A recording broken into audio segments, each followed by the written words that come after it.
Okay, Hillary's debate attacks on Trump were effective in yesterday's third and final presidential debate. Donald Trump's fear-mongering was also, I believe, effective, at least when it comes to impacting his base. I want to play a clip for you here where Donald Trump talks about mothers of children who have been killed by undocumented immigrants. This is really red meat, fear-mongering, xenophobic stuff from Trump. And although the more rational voter understands that this is completely bogus nonsense, my sense is, and who am I really to figure out how a trumpeter thinks, but I think we've developed sort of a picture of the average trumpeter or Trumpist during this campaign. I think the Trumpists like this type of stuff. Let's take a look. Mr. Trump, you go first in this segment. You have 2 minutes. Well, first of all, she wants to give amnesty, which is a disaster and very unfair to all of the people that are waiting in line for many, many years. We need strong borders. In the audience tonight, we have 4 mothers of, these are unbelievable people that I've gotten to know over a period of years whose children have been killed, brutally killed by people that came into the country illegally. You have thousands of mothers and fathers and relatives all over the country. They're coming in illegally. Drugs are pouring in through the border. We have no country if we have no border.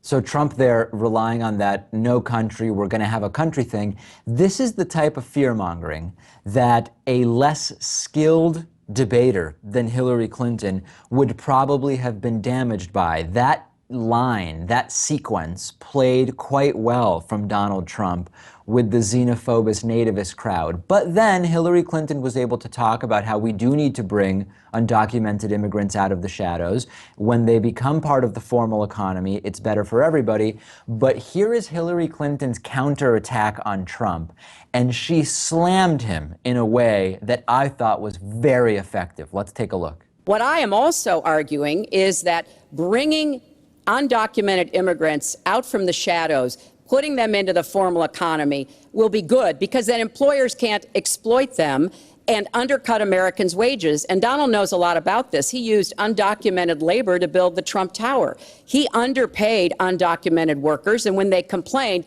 he basically said what a lot of employers do: you complain, I'll get you deported. I want to get everybody out of the shadows, get the economy working, and not let employers like Donald exploit undocumented workers, which hurts them but also hurts American workers. This is such a key issue in this race, which is that Donald Trump claims to be the solution to many of the problems that he is personally a part of. And we've talked about this when it comes to sending jobs to China and Mexico. And now Hillary Clinton, multiple times actually during this debate, about 2 or 3 times, this was just one of them, pointing out that Donald Trump, for all his talk about trade deals and trade law and whatever, he brought in Chinese steel to construct at least one building, and I believe it's more, although I don't have the exact list in front of me. Trump did not respond to that specific allegation because he cannot respond to that specific allegation because it is true and there is no defense of it.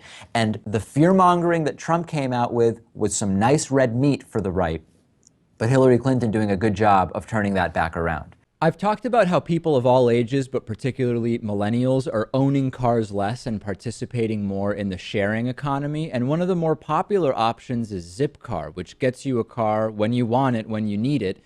They offer all sorts of cars, SUVs, hybrids, whatever you need. It includes insurance and it includes gas. You just pay for the time that you actually use the car. And you can reserve the car online, from your smartphone over the phone, then you unlock it with your Zip card. Each car share member reduces their personal CO2 emissions by between 1,100 and 1,600 pounds per year. For our audience, Zipcar is offering $25 of free driving credit if you sign up at joinzipcar.com/David. Support our show, reduce your carbon emissions and your spending on cars. Sign up at joinzipcar.com/David.